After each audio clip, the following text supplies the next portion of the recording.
करके एक बार ओम का उच्चारण सम्मिलित रूप में कर लेंगे।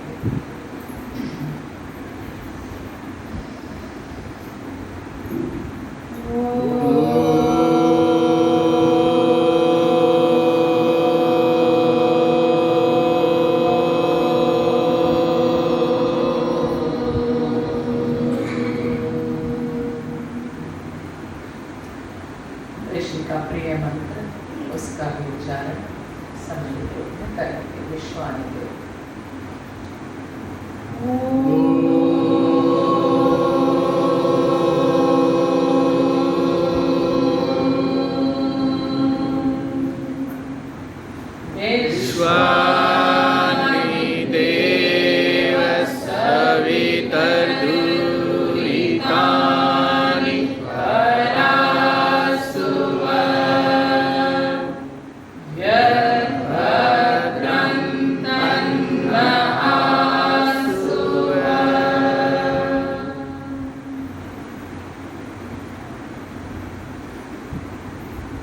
सभा में उपस्थित सभी को मेरा प्रणाम।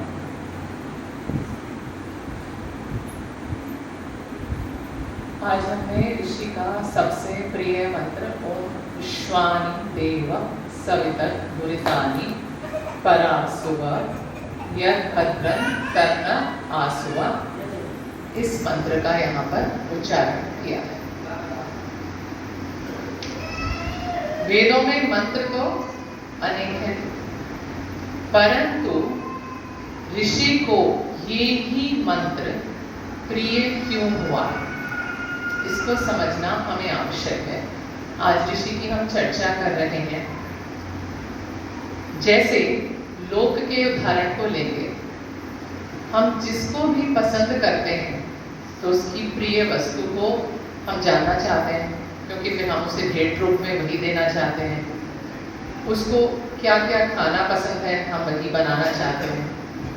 तो जैसे हम किसी संबंधी को, किसी दोस्त को जो जो पसंद प्रिय होता है उसको जानने का प्रयास करते हैं, ऐसे ही जब हम इन ऋषियों से जुड़ते हैं तो उनका जीवन क्या रहा, उनको क्या क्या प्रिय रहा, वो जानना हमारे लिए वस्तुतः आवश्यक है या नहीं? जी है। परंतु सामान्य संबंधों में जो कि हम विशेष समझते हैं, क्योंकि उनका साक्षात लाभ हमें दिखता है, तो लोग में जो साक्षात लाभ दिख रहा है उसके कारण हम उनको जानने का पूरा प्रयास करते रहते हैं और उनसे जुड़ने का भी प्रयास करते रहते हैं। परंतु क्योंकि हम भी क्लेशों से युक्त हैं और दूसरा भी क्लेशों से युक्त है, तो जब दोनों के क्लेश टकराते हैं तो आपस में द्वेष उत्पन्न होता है। तो फिर हम कभी दूरी में आते हैं और कभी करीब आ जाते हैं। तो ये हम सभी के साथ होता है, क्योंकि हमारी स्थिति ईश्वर की तरह तो है नहीं, जो कि क्लेश कर्म विपाक आश्रय परामृष्टा पुरुष विशेषः ईश्वरः। सविता मतलब जो निरंतर प्रेरणा करने वाला है। उत्पत्ति भी किससे होती है? सामान्य अर्थ क्या होता है? उत्पन्न करने वाला। तो उत्पत्ति भी वस्तुतः किस चीज से होती है? जब कोई प्रेरणा होती है। हम किसी चीज की उत्पत्ति कब करते हैं? जब हमारे मूलतः अंदर प्रेरणा होती है किसी चीज की। हम किसी भी चीज का निर्माण ऐसे ही तो नहीं करने लेते। मूल में सबसे पहले क्या चाहिए? उसके लिए प्रेरणा चाहिए। ठीक है, तो यहाँ पर पहले तो बोला कि आप हमें सामर्थ्य दे दीजिए। अच्छा, आपको हमें सामर्थ्य दे दिया। किस रूप में? बहुत सारे रूप में। हमारे पास सुख साधन हो गए, हमारे पास अच्छे माता पिता, अच्छे सगे संबंधी हो गए, दोस्त हो गए, हमारे खुद का सामर्थ्य बहुत अधिक हो गया। पर उसके बाद क्या चाहिए? उसके बाद लगातार ईश्वर की प्रेरणा चाहिए। हमारे पास सब कुछ है, होता भी है, कई बार बहुत सब कुछ पड़ा है और फिर भी ऐसे निठल्ले बैठे हैं। क्यों? क्योंकि प्रेरणा नहीं है। इतने बड़े बड़े मोटिवेशनल स्पीकर्स आपने देखे होंगे, इतना लाखों रुपए में कमाते हैं। क्यों?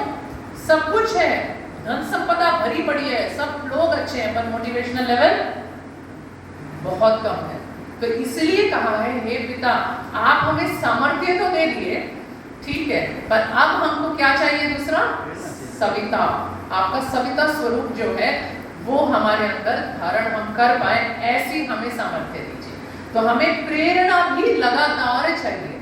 अगर हमारे माता पिता हमें प्रेरणा नहीं करे ना, तो हम ऐसे डल बैठ जाए, हर दिन डंडा लेके जो पीछे पड़े रहते हैं, माता पिता हो, शिक्षक हो, वो क्या है, वो लगातार प्रेरणा है, लगातार प्रेरणा। ऐसे ही ईश्वर से हम ये मांग रहे हैं, हे पिता मैं आज आपके सम्मुख उपस्थित हूँ और मैं आपसे सर्वप्रथम सामर्थ्य मांगता हूँ, और दूसरा इस सामर्थ्य का मैं सही उपयोग कर सकूं, तो ऐसी प्रेरणा मेरे को आप दे दीजिए।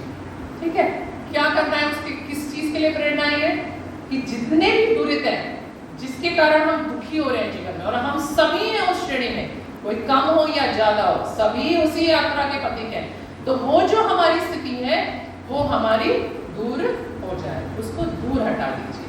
फिर अगला पड़ाव आता है, पहले आपने ईश्वर को का गुणगान किया कि आप देव और सविता हैं, तो पहले तो स्तुति कर ली, और उसके बाद फिर क्या कहा, ये सारे दुरित दूर कर दीजिए।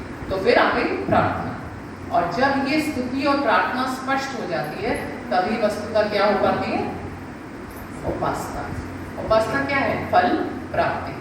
ध्यान में हम ये तीन ही चीज करते हैं ना, स्तुति पहले ज्ञान कर लेना, फिर उसके बाद पुरुषार्थ पूर्वक याचना करना, और उसके बाद फल प्राप्ति यानी उपासना। वो तो हो जाता है, ईश्वर से प्रेम करना नहीं पड़ता, वो हो जाता है। संसार में भी किसी से प्रेम करना नहीं पड़ता, हो जाता है। बोलते हैं ना, ऐसे ही हो गया, पता नहीं कैसे दोस्त बन गया, इससे मेरा असीम प्रेम हो गया। यहाँ भी कुछ लोग आए, आपस में किसी से बहुत झगड़ा हो गया, और यहाँ पे किसी से बहुत प्रेम हो गया, ऐसा लग रहा है वर्षों से जानते हैं एक दूसरे को। तो ये सब चलता रहता है जीवन में, परंतु यह समझने की बात है कि अगर हमारे को ईश्वर के स्वरूप की अनुभूति हो जाए तो एक असीम समझ है। तो यहाँ पर प्रथम भाग को यदि हम समझ लेते हैं, विश्वानी देव सवितर दुरितानि परासुरा। अब ये जो विश्वानी है, कौन क्या क्या कहना चाह रहे हैं विश्वानी शब्द से? सारे विश्व के दो शब्द हैं, विश्वानी दुरितानि। तो क्या सारे विश्व के दुरित दूर हो जाए? सारे विश्व के दुरित दूर हो जाए, सारे विश्व के हो जाए, सब लोग। तो हमारी क्या, फिर हमारी बात क्या रहेगी? तो यहाँ पर संगति लगाते हैं, अलग अलग विद्वान अलग तरह से व्याख्या करते हैं। वस्तुतः यहाँ पर यदि ऋषि कह रहे हैं कि हमारे से संबंधित है और प्रार्थना प्रधान मंत्र है, तो यहाँ पर संगति कैसे लगनी चाहिए? विश्वानी दुरितानि, यानी हमारे सारे जितने भी दुर्गुण दुर्व्यसन और दुख हैं उनको दूर कर दीजिए। मंत्र में ऐसे ही लिखा है ना, हे सकल जगत की उत्पत्ति करता, समग्र ऐश्वर्य युक्त शुद्ध स्वरूप सब सुखों के दाता परमेश्वर, आप कृपा करके हमारे संपूर्ण दुर्गुण दुर्व्यसन और दुखों को दूर कर दीजिए। तो हमारे दुर्गुण दूर करने की बात यहाँ पर करी गई है, तो साफ अर्थ में स्पष्ट है। पर जब हम विश्वानी बोलते हैं ना, तो ऐसे ही लग रहा है हमको जैसे हम कहीं और ही किसी की बात कर रहे हैं। हम प्रवचन नहीं करते तो ऐसे ही करते हैं कि दूसरे की बात कर रहे हैं, पर वस्तुतः जब हम बोल रहे हैं तो हमें अपने से जोड़ के बोलना है कि हम जब ये बात करें विश्वानी दुरितानि, मेरे जितने दुरित हैं। अगर ऋषि ये कह रहे हैं मेरे जितने दुरित हैं, जो कि एक योगी स्तर का व्यक्ति है, वो ये बोल रहा है, तो वस्तुतः हमारे जीवन के लिए मंत्र कितना महत्वपूर्ण है। विश्वानी दुरितानि परासुरा। फिर अगला पक्ष क्या है? अगला यत् भद्रम तत् न आसुभः। यत् भद्रम, भद्र यानी जो भी कल्याण स्वरूप है मेरे जीवन के लिए, जो भी सुखमय है, वो क्या हो जाए? वो मेरे जीवन में आ जाए, आसुभः, वो सब आ जाए मेरे जीवन में। पर वो आएगा कैसे? जब ग्लास गंदा होगा तो अच्छा भी आएगा तो कोई फायदा नहीं है। तो सोचिए, पहले गंदगी को साफ करना पड़ता है, और उसके बाद जो अच्छी चीज आती है तो वो स्थिर होती है वहाँ, और उसका लाभ भी जीवन में विशेष होता है।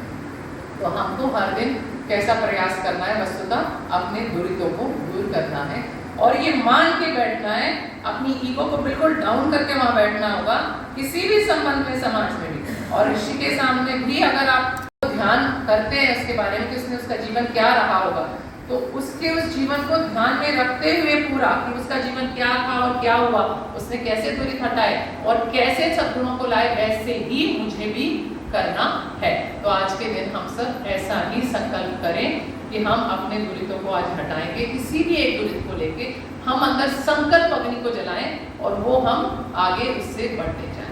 तो आइए इसी मंत्र को लेके कुछ क्षण के लिए ध्यान में बैठेंगे और ऋषि के प्रति समर्पित होंगे पहले, और उसके मूल में उन सब ऋषियों के मूल में परम सत्ता को यानी ईश्वर को अपने आप को समर्पित करेंगे। इस मंत्र के माध्यम से वेद का एक मुख्य मंत्र जो ऋषि का प्रिय मंत्र था। एक बार लाइट को बंद कर देंगे। आइए कुछ क्षण के लिए आपस में मिलकर अंदर एक ज्योत को जलाना है और उस जलाने से पहले अपने अंदर के दोषों को हमें दूर करना है। ऐसा संकल्प, ऐसी संकल्प अग्नि प्रज्वलित करेंगे।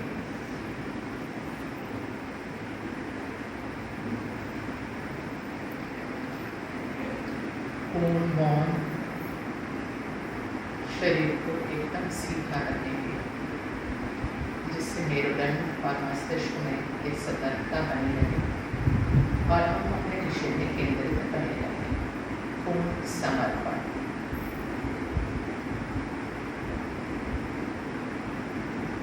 मैं मंत्र का उच्चारण करूँ, अंदर उसका मानसिक जप करते हुए एक ही शब्द के अर्थ को हृदय में उतारना है।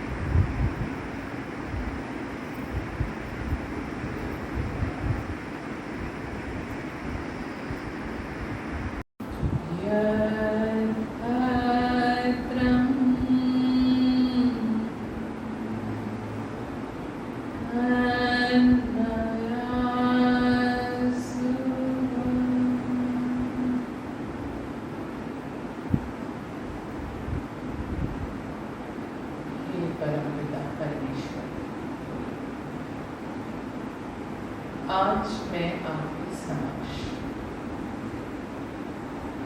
अपने आप को पूर्ण समर्पित महसूस कर रहा हूँ। हे पिता, आप देव स्वरूपा हैं, हमको निरंतर दे रहे हैं, परंतु मैं अपने दुरितों के कारण, अपने अल्प सामर्थ्य के कारण आपकी दी हुई वस्तुओं का, संसाधनों का, शक्तियों का प्रयोग नहीं कर पा रहा। हे पिता, आप मुझे वो सामर्थ्य प्रदान करें जिससे मैं अपनी सभी दुरितों को दूर कर सकूं। इसी क्षण आप मुझे ऐसा सामर्थ्य प्रभु प्रदान करें। मैं पूर्ण समर्पण कर इस बात को आपके समक्ष रख रहा हूँ। मैं अपने आप को अल्प सामर्थ्य यहाँ स्वीकार कर रहा हूँ प्रभु।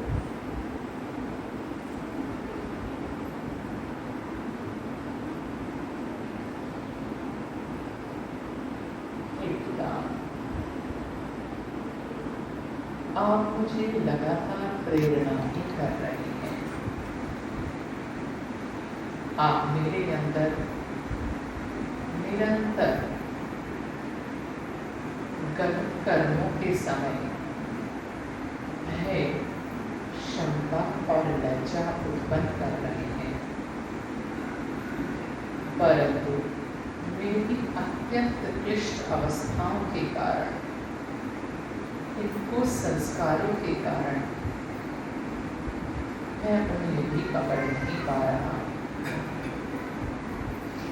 हे पिता, आज इस पूर्ण समर्पण की अवस्था में मैं आपसे उस प्रेरणा की भी याचना कर रहा हूँ।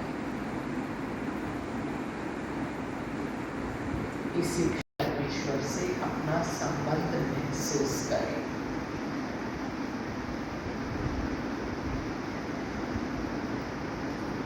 जैसे एकदम हम आपस में घुले हुए हैं, ऐसा ही महसूस करना है।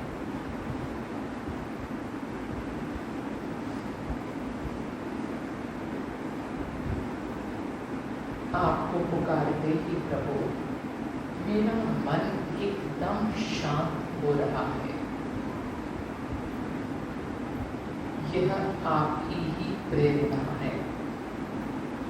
आपका दिया हुआ इसी समय का सामर्थ्य है जो मैं अनुभव कर रहा हूँ प्रभु।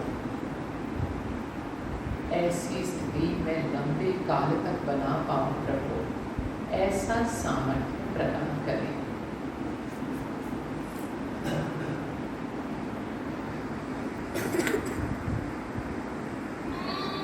अपने आप को पूर्ण सामर्थ्यवान उसकी क्षण में महसूस करें।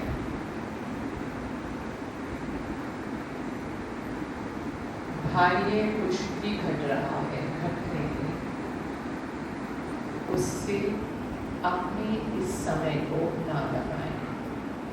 उस पिता से जो संबंध बन रहा है उसकी सुखमय अनुभूति से वंचित ना हो।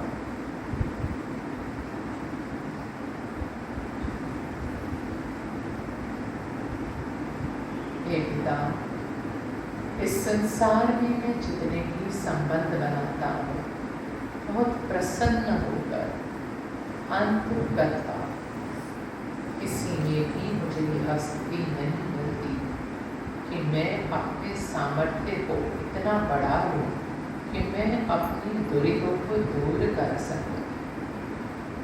हे पिता, मैं आज आपके समक्ष अपनी दूरियों को दूर करने के सामर्थ्य और उसकी सतत प्रेरणा की स्थिति को अपने अंदर धारण करने के लिए ही आपके समक्ष उपस्थित हुआ हूँ प्रभु।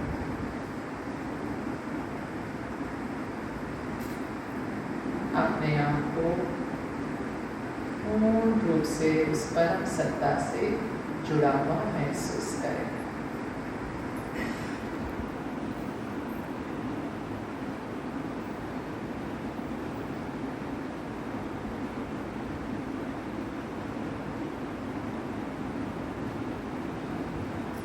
और बिल्कुल ऐसी स्थिति अनुभव करें जो जीवन में सर्वश्रेष्ठ जिसको आप मानते हैं लोग में, वैसे ही जीवन के लिए सबसे श्रेष्ठतम स्थिति वर्तमान में हम अनुभूत कर रहे हैं।